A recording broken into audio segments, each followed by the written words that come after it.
All right, so today is lesson 5. We are looking at chance experiments, chance experiments. Chance is just ooh, what could happen? There's a chance this could happen. There's a chance this could happen. But their outcomes are not equally likely. Like when we roll a dice, you have an equal chance of landing on each side. Well, when we have different situations, it's not always equal chance for everything. So when we look at the first set we've got here, we've got when Jenna goes to the farmer's market, she usually buys bananas. The number of bananas she might buy and their probabilities are shown in the table below. So we can see here typically when she goes, she's buying a bunch of bananas. So she's getting 5 of them there. 3 and 4 at times as well too. And sometimes she doesn't buy any bananas. Sometimes she just grabs 1, she just grabs 2. So again, we're having different probabilities. So what's the probability that Jenna buys exactly 3? Well, the nice thing about this is our decimal is already there, 2/10. So let's go to the percent. We can just multiply it by 100. Or by moving it 2 spots to the right, it does the exact same thing, so we get an answer of 20%. So typically we want the fraction, and then we go to the percent. But here, they're providing us with the decimal, so fine, let's run with the decimal, but then we still need to convert it into our percentage. So what's the probability that Jenna doesn't buy any bananas? Well, you can see if she gets 0, it's only 0.1, or in other words, 1/10. So that would give us 10%. Again, we're going 2 spots to the right, a 1, a 2, or think about it as multiplying it by 100. What's the probability that Jenna buys 3, or excuse me, more than, more than 3, so not 3, but more than 3. So we're talking about 4 or 5. So we're talking about this, and then we're going to add on this amount. Now again, we're adding because we're saying either of these events can happen. So there's our 5/10. Again, change it to your percent. Hello, 50%. What is the probability Jenna buys at least 3? Well, when we say at least 3, that includes the 3. So 3, 4, and 5. So we do end up having 2/10, 2/10, and 3/10. Sorry about that. So we including all of them, so when we add them up, 2/10 and 2/10 is 4/10, 4/10 and 3/10 does give us 7/10. So when we are looking at 7/10, we can change that into our percent, and yes, it is 70%. If you really want to, you can change it to a fraction and 2/10. You can see, hey, there's 2/10, and hey, there's 2/10, and hey, there's 3/10. So if you're in love with your fractions, which I know many of you are, you can change them into fractions and then add them up. I think it's just as easy just to keep them as the decimals. So now here's the last one we want to watch for. What's the probability Jenna doesn't buy exactly? So we want to know what's probably this of not happening. So we got 2 ways. One, we can add up everything. So could get none of them, could get 1 of them, could get 2 of them. And again, I'm just grabbing from here. We're not going to get 3. We could get 4 of them. And then we can skip on over to the 4th one. We could get, assuming that is the 4th one there, the 2/10, because we're saying this not happening. And then we would add on our 3/10. So we could add all those up, and there's 3/10, 4, 5/10, and then we get 8/10, change it into percent.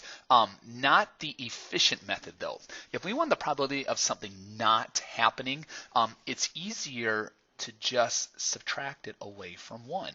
Now subtract it away from 1 because what is 1 as a percent? Ooh, it is 100%. So when we subtract it, we do get our 8/10, and oh my goodness, that's what we got right over there. So it is something we do want to watch for. If we want something not happening, subtract it from 1. All right, it will speed things up.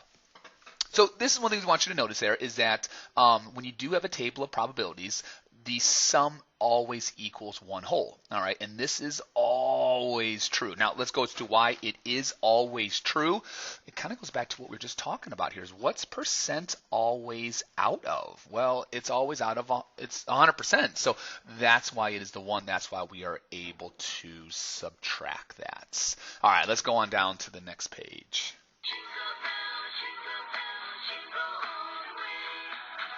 Oh. Yeah, that was me being mean, trying to get a song stuck in your head. I apologize if you're still singing that later on. All right, so same situation here as we had before. We've got a table of events. We just got to make sure we're answering what they're asking for. So number of servings of fruit and vegetables, and the probability of that happening. So on a given day, find the probability that Rick eats 2 servings of fruits and vegetables. Well, there's your 2 servings. Yep. So let's just jump right to it, 28%. Again, we can multiply by 100, or we can move the decimal 2 places to the right. More than 2, so more than 2. So we're looking at these guys over here. So remember, with your decimals, go ahead and line up your decimals when you add. 9 plus 2 is 11. Carry the 1, 3, 4, 5, 51 hundredths. So that means we're talking a 51% chance of that happening. At least two, so which means we include the 2 in there. So we could take the other one from before and just add on the 2800. Ooh, look at that. We're being sneaky here, aren't we? Yeah, use the prior information that's there. So there's a 9, there's a 7. So yep, 79 hundredths. It is 79%. So let's look at the next question and find the probability that Rick does not eat. Does not. So we can do the 1 minus, does not eat exactly 2, so 1 minus the 28 hundredths. Remember, we do want to line up decimals when we subtract. I don't mind the mental math here. I get it if you can see it. We do get 72 hundredths. If you need to do all the borrowing, yay 10, yay 9, yay 0, then that's fine as well too. But if you're like, whoa, no, I can handle that. I get it. This stage of the game, there's nothing wrong with that at all. So same thing as before, but look who's showing up. Fractions. So let's see here. Find the probability that Luis receives 3 or 4 phone calls. Well, okay, this is a chart for the number of phone calls, the probability is happening. So 3 or 4, we're talking about a third and a ninth. So we're talking about doing 1/3 plus 1/9. Remember, to add fractions, you need yes, you do need a common denominator. So 3 and 9, yeah, we're going to choose 9s here. All right. So 3 times what is 9? Well, 3 times 3, so that's what we'll multiply the top number by. So 1 times 3 is 3. And then, well, that doesn't change. So it's like multiplying by a 1. Doesn't change. Multiply by a 1. Hello, 4/9. Punch that into your calculator to change it into your percent. And again, this is going back to previous lessons. You see a whole bunch of 4s appear on your page. We're going to tell you to round to the nearest percent. So when I go 2 spots to the right, that 4/10 does not make me round up. So I get to keep it.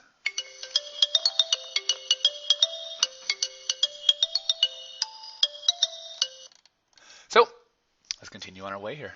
Find the probability that Luis reads fewer than 2. So not 2, but fewer, so that's 0 or 1. We're doing a 6 plus a 6. And why am I so happy to see those numbers? Because they have common denominators already. 1 6 plus 1 6 is 2 6. You punch that into your calculator and your decimal, and then again, round to the nearest percent. You should get 33%. Find the probability that Luis reads 2 or fewer. 2, oh, now we're including it. So we know that 1 6 plus 1 6 is already 2 6. So we're going to do 2 6 plus 2 9ths. Common denominator here, and I'm choosing 18 because those are numbers. I could choose 54, but oh my goodness, so much more to do with it. So times it by 3, hello 6, times it by, yes 2. So did you get a, yeah, there's a 4. So you do get 10/18. So that's when you reach for your calculator, you go ahead and you type that in, 10 divided by 18.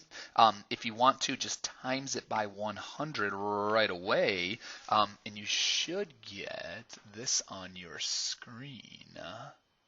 We want to round to the nearest percent though, so you should be saying 56%. And it's the idea that the 5 here, the decimal, will make me round up.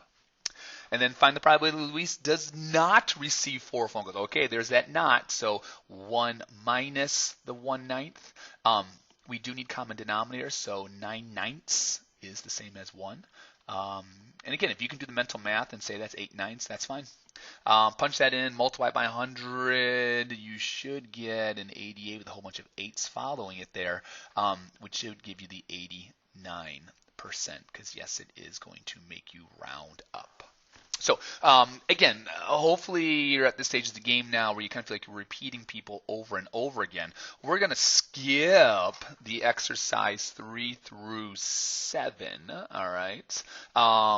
So just hold on to that. Don't cross it out. I said we're going to skip it, all right? And let's go ahead and let's look at the last section that we've got. With this section, you need to set up the information. All right, so if we notice, it kind of looks like a clock here.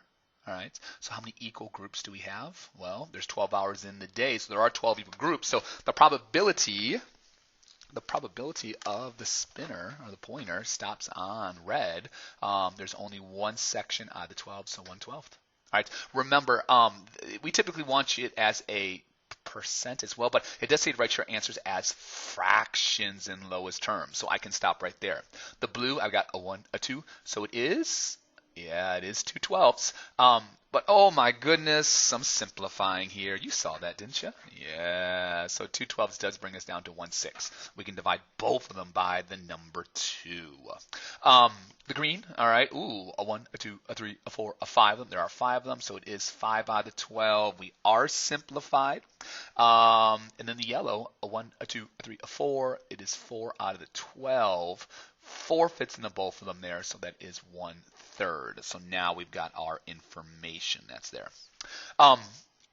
So we're just going to put the information in now. The probability of the red, yep, 1/12, and you should start to feel like, wait a second, I've seen a problem like this before, and you have. All right, this is where now you're going to go ahead and end up solving there. So what I want you to do is to go ahead and finish those two.